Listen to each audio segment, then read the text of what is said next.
I'm Michael Turton, and I'm here with another episode of Taiwan Context. I'm sitting here today with Tobie Openshaw, whom I've known on Facebook for a century, I think. It's been a long time, yeah. Well, we've never actually met in person until today. But Tobie's one of these people that I've followed for many years. He first came to my attention with the Betelnut Girls stuff that he had done years ago, and then later as a cameraman for Discovery and National Geographic and other stuff here.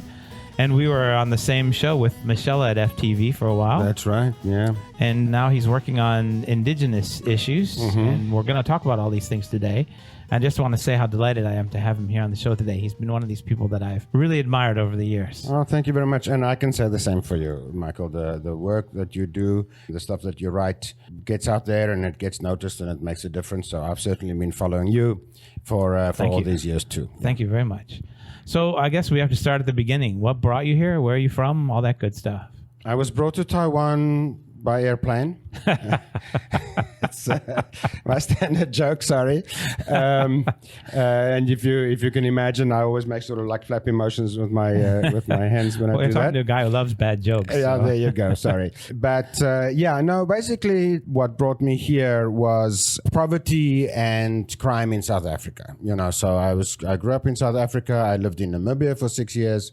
But South Africa was, it was just post-Mandela time, so it was very exciting in many ways, but also the crime and the economy was getting really, really bad. And so I had an opportunity. Some friends of mine were already in Taiwan. They were like, come on over, it's great. Come and teach English. So like most other people, I started, thankfully for only 1 year, teaching English to kindergarten in Taiwan. You know. Yeah, I did that too. I got out, thankfully, 1 year. Yeah. But so I was very lucky. After that, I started working. I got a job as an editor for a kids' English magazine that I did for a while. I also started picking up again my camera work and documentary film work that I was doing in South Africa before. Then I also had a day job at Corel, or first ULEAD, and that became Corel, the software company. Yeah. So I was working on photo editing and video editing software. So, it was in my field of interest. My pattern is I have a day job that I can stand, that I like, that it's okay. But my documentary film work then is really mostly just passion projects that are not really about the money. Yeah, that's how I work too. Yeah. Got to have stable income, and that kind of stuff just doesn't pay very stably. Right. How did you get started in that? In film, well, I kind of drifted into it. I was actually, from university days, I was into theater. And then I worked for the National Theatre of Namibia. It happened to be that I was interviewed a lot there for what was going on in the theater, but I started getting more and more interested in what the guys behind the camera was doing, and just talking to them and so on. And then at some point, I got a cheap old VHS camcorder, and I really taught myself, reading up on it. This is pre-internet days. Then I got an opportunity with a friend who was leaving Namibia, and he had like a small studio, and he asked me to run it for a bit. I also had a very good mentor who was with a company called TITV. I'm sorry, TITV is the Taiwan Indigenous Television. That was INTV. And we did wildlife stuff for Discovery channel. And so that was really where I got started with professional work. Yeah. Wow. And then when you came over here, we started working on documentaries. What was the first things that you were looking at? Well, so certainly the first thing when I drove into Taoyuan from the airport were the Betelnut Girls, right? Right, in those days. Yeah. And my friend was who drove me in was like, I'm like, are those prostitutes? He's like, no, they just sell betel nut, it's and I'm like, what the hell? So I got really interested in that topic because it's so unique. It's so very Taiwan. It's so very not South Africa. Right. A girl sitting scantily clad by the side of the road in South Africa will be assaulted within the hour. But, in the beginning, everybody said, oh, it's run by gangsters, and they actually are prostitutes, behind the scenes, and you've got to be careful who you talk to and that kind of thing. So I was very curious and very fearful at first, but slowly but surely, I started just covering these girls' stories, like who are they, why are they doing this, and sort of trying to look at the deeper social issues around it. Yeah. Of course, many people called me a perv, but so be it.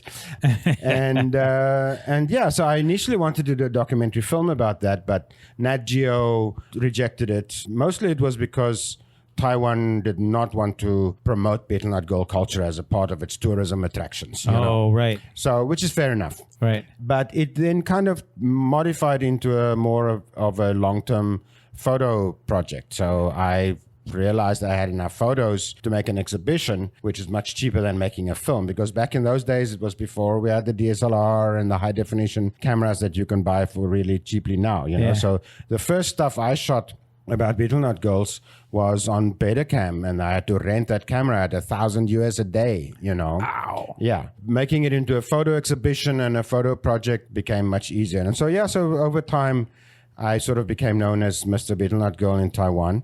With that came also responsibility, you know, to try to present them fairly, and who are they and why do they do this, and looking at the social issues, and obviously looking at the health issues of Betelnut as well. Sure. I managed to be interviewed and got consulted on a lot of projects from photographers and other channels about this topic in Taiwan. Sure, sure. Yeah. And then you moved on to Discovery and National Geographic. And So just to be clear, I never worked for any of those channels. They don't actually generally hire crew themselves. Right. So how it works is that production companies will pitch a documentary or documentary series to those channels. And then if they're accepted, then that production company gets the budget, they produce it, and they give it to Nat Geo or Discovery, and they broadcast it. I see. So yeah, just to be clear. So one of the first things I did for them was by a company called Brightside Productions, I think it was, from the UK, and that was about a shipwreck down in Kending. There was a ship that had gone aground there during a typhoon. Yeah, I remember and that. They were trying to refloat it. And that was a whole long, drawn-out story. In the end, the salvage company, it was for a series called Salvage Code Red. In the end, as they were getting ready to refloat it, they had the bags in the hold already and everything. Typhoon Morakot came over. Yeah. And basically filled the hull with sand again. And the whole thing was just like stuck. So eventually the Taiwan government said, no, we can't do this anymore. We can't wait for this. We need to get this thing off the coral reefs there.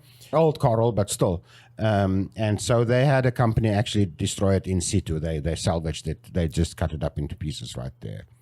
The other really cool piece I did was also for Nat Geo, and that was about the funeral pole dancers in Taiwan. Oh, yes, I remember that one. Right. So nowadays you see girls dancing on jeeps and so on. It's sort of become a thing again. Sure. But back then it was mostly with funerals. Well, that was still getting rare at that time too. But yeah, we covered a real gangster funeral down in Changhua. And this guy had the works. It was a huge truck full of ghost money that they burned for him. And all the cardboard, a house and a club and a car and a... all in cardboard. all in burnt. cardboard that they burnt for him to take with him into the afterlife and so on. I can tell you a quick little story about that. One of the creepiest, it's being Halloween right now, okay? One of the creepiest things that ever happened to me is that we were going to start filming at 5 o'clock in the morning. They were going to take his body out of the freezer and transfer it to the coffin. So we arrived just before 5, but they'd already taken the body out. So I'd missed that crucial shot that I wanted with the thing sliding out of the refrigerator kind of thing. And then as we started filming this dead body, the camera just died for no reason. The battery was fine. The tape was fine. The camera just said, I'm not doing this. So my crew were completely spooked, and they went off to the side to try and get the camera to work again. I had my small Canon DSLR with me, and I continued shooting with that. Uh-huh. You know, this guy did not leave a good-looking corpse. There were kids around, and it was noisy. They were playing the gongs and going crazy. Sure. And there was this woman from the funeral home, and she was wearing white gloves, and she was tending to the corpse. So she was like cleaning out his ears and things, and she was trying to feed him food. You know, it was like this whole ceremony about giving him food on his journey and talking to him all the time. Grandpa, here, you must eat something now. And it was just creepy as hell. Yes. Right? And I'm like trying to get good shots, not be in anybody's way. And it was not a comfortable time. Anyway, so from there we went to the graveside after they'd got him into the coffin and everything. And my second cameraman, in climbing up on the truck, kicked over the second camera and broke that. So the rental guy calls up my assistant and says, you guys have to go and pray at the temple because you're bringing bad luck to my gear, you know. So I'm continuing with my camera. Finally, we get it done. It's the end of the day. I get that last shot of the son of the deceased sitting on the sidewalk, smoking a cigarette, going like, thank God that's over, because it's like a process of 4 days, you know. Yeah, sure. So we finally drive back, and I'm shooting without a crew for most of the day because they all spooked. They don't want to come anywhere near the graveside, you know. What I need now is a massage. I want to go and lie down and just have this day like massaged out of my back. There's a massage place right across from the hotel. I go and check in. The price, yeah, it's all good. I say, okay, guys, I'll see you tomorrow. And I get in, I lie down, and the girl starts the massage, and I'm like feeling something is weird. And I look around, and she's wearing white latex gloves. And I'm just like, this morning, there was this dead body being tended to by a woman with white gloves. And here I'm now lying on a slab being manhandled by somebody with gloves. Like, why? That was just, it creeped me out so much. But, you know, my Chinese skills were such that I couldn't even actually really argue the point. So I sort of just let it go. But yeah, that was pretty creepy. But otherwise, so I've done work for Nat Geo, Discovery, then also Al Jazeera, Sky Television. I did an amazing thing about a doctor here in Taiwan who does penile reconstruction surgery. I filmed one of those, and that's also an experience I never want to have again. Al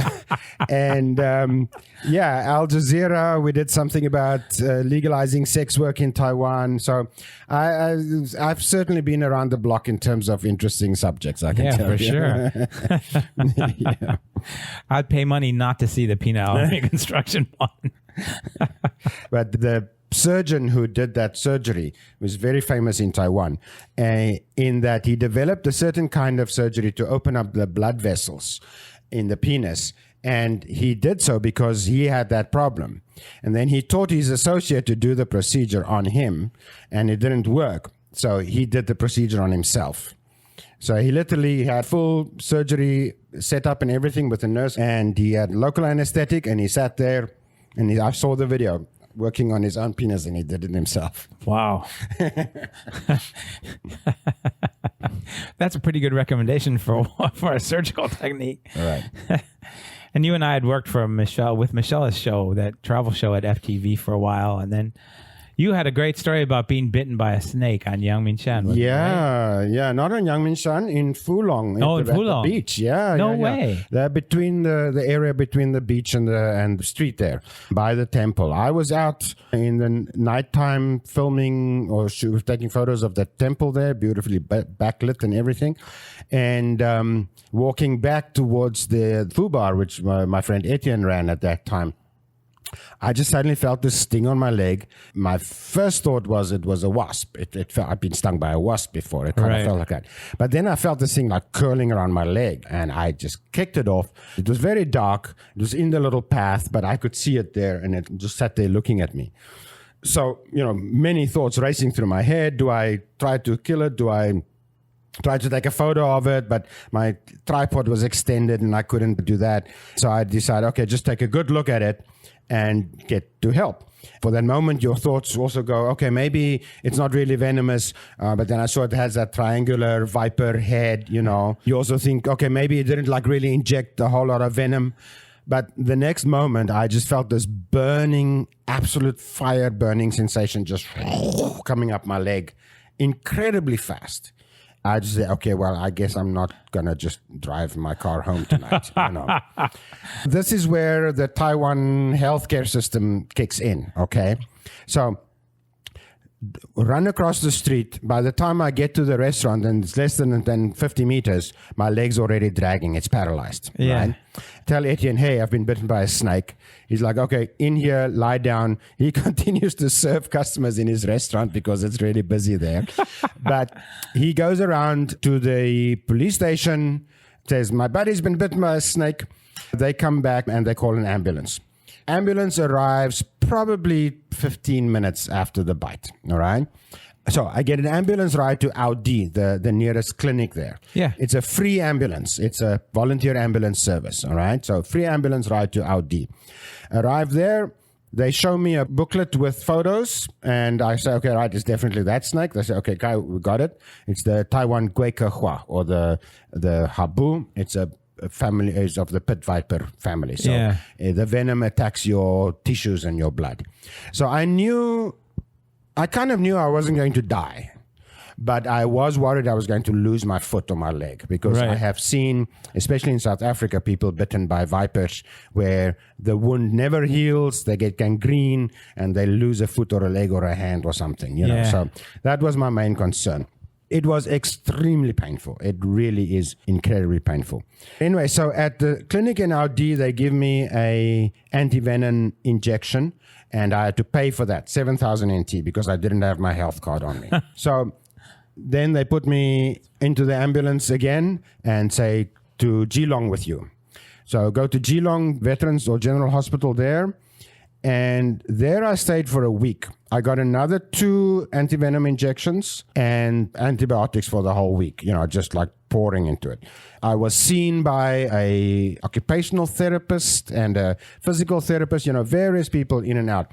The doctor who first treated me, when I saw him, I thought he looked pretty young. I was like, how many of these have you done before? And he's like, oh, about 5. Okay, that's fine. You know, that's experience enough for me, you know. At the end of that week in hospital, my leg swelled up like almost twice its size. So there was talk about having to cut it open to relieve the pressure and blah, blah, blah. But thank God it didn't get to that. At the end of that week, the total bill was about 55,000 Taiwan dollars. But I had my health card by that time, so my copay was 5,000 NT. Yeah. Then a couple of weeks later, I was on crutches for a week and on a stick for another 2-3 weeks. But I went back to the clinic in Audi, showed my health card, and I got a refund of my 7,000 NT right there. When I got to my office, back to work, they said, oh, we have additional insurance at this company. You can claim 2,000 NT for every day you were in the hospital. So all considered, in Taiwan, after having been bitten by a snake, fully treated, spent a week in a hospital, I was 5,000 NT ahead. So yay Taiwan healthcare, you know. I can't say enough good things about it. Yeah. So recently you've shifted to working on indigenous issues. Where, what, who, how? Yeah. So when I was living in Namibia, I dealt with and did some documentary work about water in the desert, things like that. And I got into contact with some of the indigenous people there, the Khoi people and so on, who live in the desert. I understand you've been working more recently on indigenous issues. Yeah. Growing up in South Africa, I read many stories about like the San or the Khoi people who lived in the Kalahari Desert. And when I lived in Namibia... Stop. Can you do their click? Actually, the clicks that I can do is Kosa, right? Kosa. Yeah. But traveling through Namibia and shooting there are some of the tribes, like the Nama people, have 5 clicks. Oh my God. And so they literally, I filmed the kids sitting in the classroom practicing their clicks. And they do a in the back of their cheek and a under the tongue, under the teeth, and then like this, something like that, like right there. Like, so it's not easy, but and especially if you're not used to it or practiced, you know. So I always have to like marshal my mouth a little bit if I want to do that. Anyway, but no. Okay, so I was flying around Namibia in a helicopter doing this documentary about water research and so on, and stopping at these communities and talking to these people, and it was really amazing. Then I came to Taiwan, and it took me a while to actually realize there was an indigenous community in Taiwan. And starting to read about it and talk about it, I began to realize that, wow, it sounds like these people have the same kind of problems that indigenous people in South Africa had. Like the San Bushmen, for instance, they were excellent trackers. They were hired by the South African Defence Force as trackers. They were given modern clothes, alcohol, tobacco, sleeping in tents. Then when the war was over and the military withdrew, they would just told, okay, thanks, bye, with no social safety net or direction for them to go or whatever. So basically yanked them out of their traditional land, tribal lands and traditional way of life, and then just abandoned them. Right. There were several people who were trying to work on dealing with that kind of issue. So coming here and hearing about colonial power coming in, destroying culture, destroying language, and people now trying to reclaim that, I realized was a very common story around the world. My friend Sean, his wife is Saisha from the Saisha tribe up in Ufong. I went and attended my first Basta-ai ritual, which is every 2-year ritual that the Saisha people do. And in fact, the next one is in November the 19th now, this month. That'll be my 5th. So it's done every 2 years. So it's been 10 years that I've been doing this. So I started doing documentaries, short little bits here and there about this topic and learning more and more about it. What kind of a documentary did you do? Can you give me an example? So about the Basta-ai, this festival, yeah. I did a short piece about that. A lot of it is just inserts about various topics, but the main one is, which I picked up myself and fully funded and everything by myself, is about the apology that the President Tsai made to the indigenous people 5 years ago now. I heard this was going to happen. I got a crew together. We attended the apology day. I was very surprised to see a group of people protesting in the street. I thought everybody was going to be happy now, and realized that no, these things are complicated, and there are groups and factions that want one thing or others want another thing, or some people think this isn't going far enough and that kind of thing. So it's a very complex situation, and it's now been really fascinating to try and follow that and document it. As people complain, rightfully, that documentary filmmaking and academic anthropology, these kind of things are done primarily by old white men. Right. And so I have to realize and recognize the fact that I'm an old white man, and that I need to be very sure about where I place myself in this narrative. I struggled for a long time when I was working on the apology documentary about whose voice is this going to be. So I thought at some point, I need an indigenous person who can be the voice of the film. But then I realized that basically I'm making the film, but I'm now sort of just putting a figurehead there and saying, this is now your voice, and while it's not authentically so. Right. Number one. Number two, also, everybody I know in the indigenous community are some kind of activist or something in some way, and have their own agendas, and have also their own groups of people who don't want to follow what they're into, So I kind of walked it back to, I guess it's going to have to be, this is me as an outsider. So use my outsider status, saying this is me as an outsider coming in and seeing what's happening. This is what these people say, and then have them say it. And this is what this other group says, and have them say it in their own words. That's the only way that I see that I can bring it together. Right. My work on that documentary, which remains unfinished, I'm going to finish it for the 5-year anniversary. That's next year, August. Sure. Together with the work that I did about the sunflower movements, have gathered me quite a bit of interest, and I was invited to do a talk on those two talks at SOAS in London, the School for Oriental and African Studies, their Taiwan School of Taiwan Studies. I did that in 2018. It was a fantastic experience. Since then, I've given those same talks at Academia Sinica here in Taipei. The sunflower one, we started at 2:00 in the afternoon. At 7, the security guards came and chased us out because people were still talking and asking questions. And there were a couple of, struggle stalwarts there. And so I would say, when I came here, this is what I saw and this is what I observed. And then somebody in the audience would say, no, that's not how it was. We actually did this and this and this.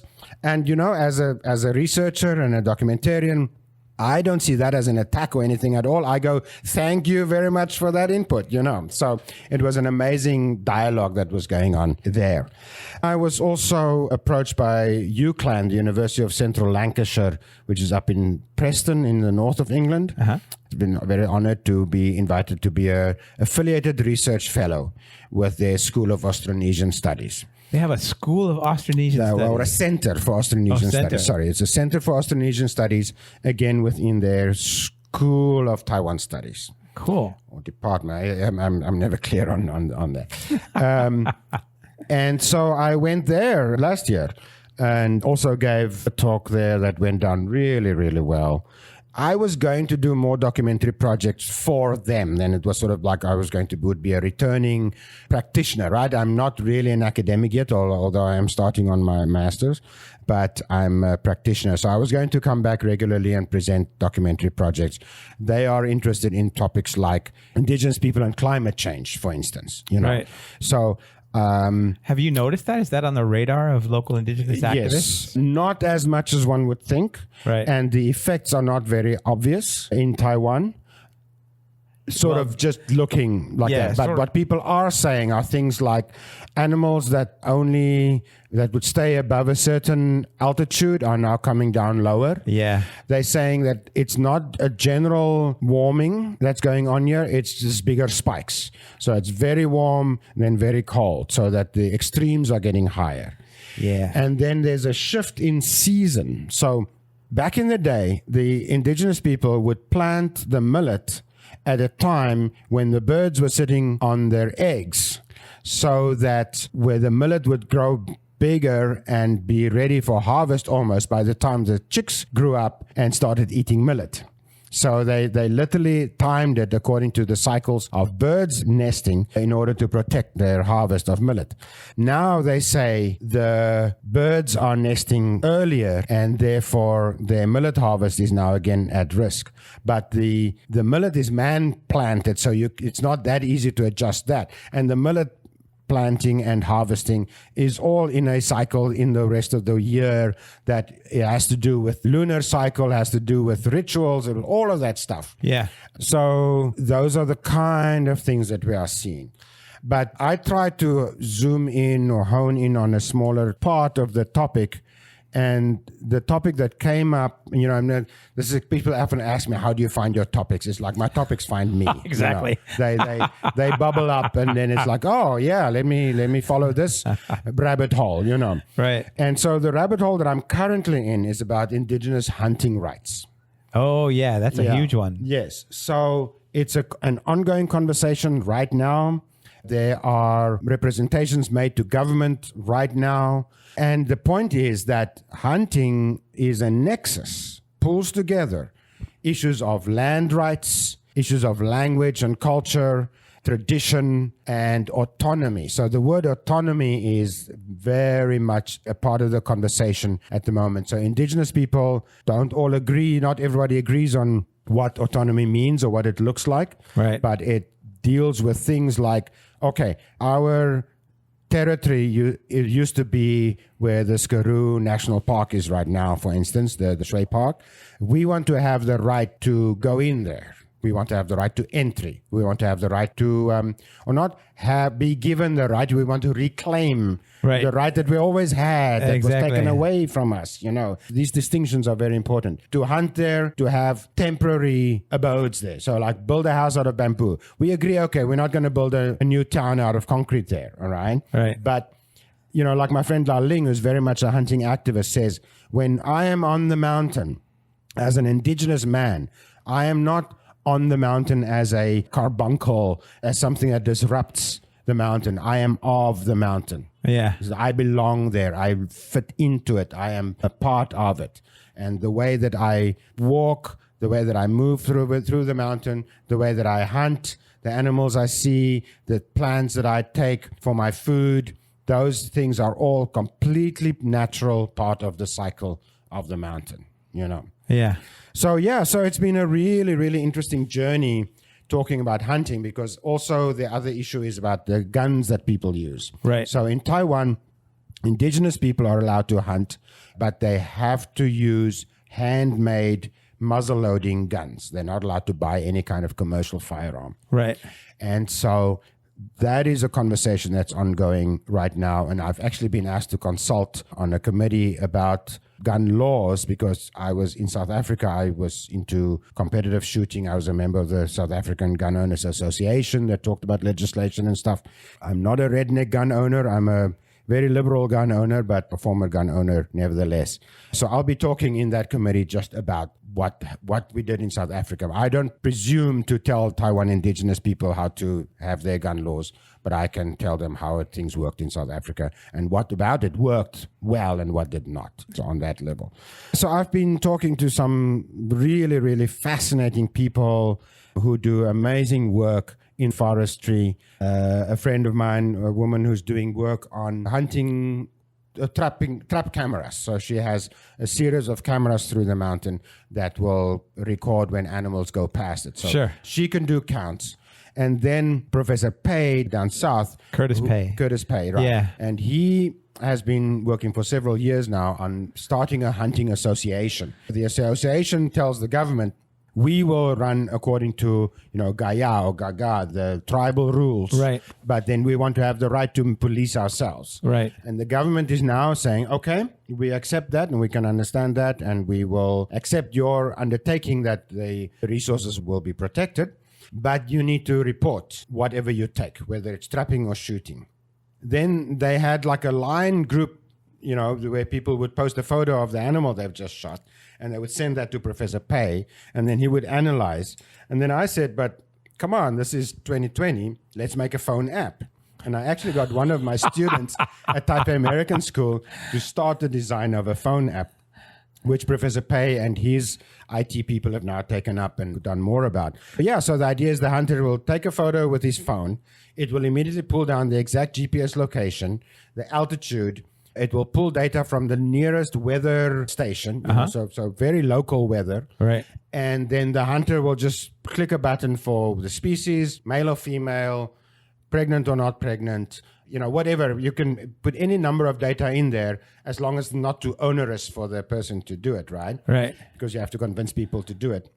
Anyway, so after a year, you can have a really useful set of data that you can plot where, what species, what season, that kind of thing. Just last weekend, we had a conference. There was a conference in Alishan, and a group of hunting associations all came there, and Professor Pei presented this app to them. And response was pretty positive, So there are definitely the elders of the community and the leaders of the associations all say, we have to work together with the government. This is not something where we can sort of draw a line in the sand and try to act like we already have that autonomy that we're looking for. But there are certainly some more of the sort of activist types who are saying, no, I'm not going to tell the government anything. Why should I? This is just another way that they want to try to control us, blah, blah, blah. Right. So we're looking at about a 50% acceptance rate at this point for people to report, and we're hoping to push that up. But Professor Pei is happy to give that another 2-3 years for people to see the benefits. And the other conversation, of course, which is now becoming all over the world with all indigenous groups, is about data sovereignty. Yes. So researchers come into your community, they tell you something that they're going to be doing for research. You sign off on it, right? So we have this process called FPIC, right? For free, prior, and informed consent. Yeah. And then researchers gather data and then they disappear. And that community never sees what really became of that data, who had access to it, what follow-on was done from it, that kind of thing. So whenever I'm working on any of these projects or documentary stuff and so on, I'm always very, very careful to tell people what it's going to be and to have a contact that I can keep in touch with in future to say this is what's happening with this material. So for the hunting data from the cell phones, for instance, the current conversation is there will be mini servers. There'll be a sort of a plug-and-play device that we can get sponsored for, and it will go to the village elder, like a Li Jiang, or maybe the hunting association leader, and the data will sit on there. Then they will have the power or the access to give just the necessary data to the government. The government is only asking for species and numbers. And then the bona fide researcher has access to the full set of data. Nobody should have access to modify the data. Right. Because we don't want people to be able to go in there and say, oh, that animal that I shot, I think I should rather remove it from the database kind of thing, because the integrity of the data has to be maintained as well. Look, I can talk about this for the day. It's really just fascinating stuff. The people I'm meeting, such variety, and it's just a privilege for me to just be somewhat involved in this side of what's the very exciting things that are happening in Taiwan right now. Well, it's a privilege for us to be able to sit here and listen. Before the show, you had mentioned a music festival that you were hoping to put together. Yeah, that's right. So my friend Sean and I are working on what we're calling the Skaroo Cross-Pollination. P-O-L-Y Nation? That's right, yeah. Music and cultural festival. The idea is we want to connect or help Taiwanese to connect with their indigenous community, the indigenous community to connect with their Polynesian, Austronesian brothers across the Pacific Ocean, and also for foreigners in Taiwan, expats, long-term or short-term people here, to get a bit more closer to experiencing Taiwan indigenous culture. Right. So the idea is to have a music festival where we have expat bands, indigenous bands, and performances from the rest of Pacifica. So we already have some people from the Solomon Islands who are going to perform. We have some dancers, a dance troupe who can do Hawaiian hula, Tahiti dance, Fiji dance, those kind of things. We're going to have a Maori haka, and we hope to have a mass haka where we teach everybody how to do the haka and film that. We'll have cultural events and workshops surrounding this, and we hope to have a weekend event up in Qingchuan in the Ufeng Mountains. People can come and camp there for a weekend and have just an outstanding cross-cultural experience up there. Wow, that sounds fantastic. I'm looking forward to attending.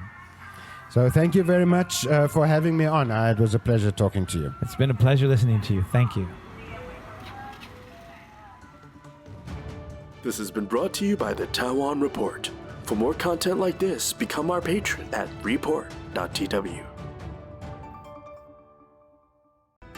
哎呦，就是那个台湾狗啦，最喜欢我的台湾狗了。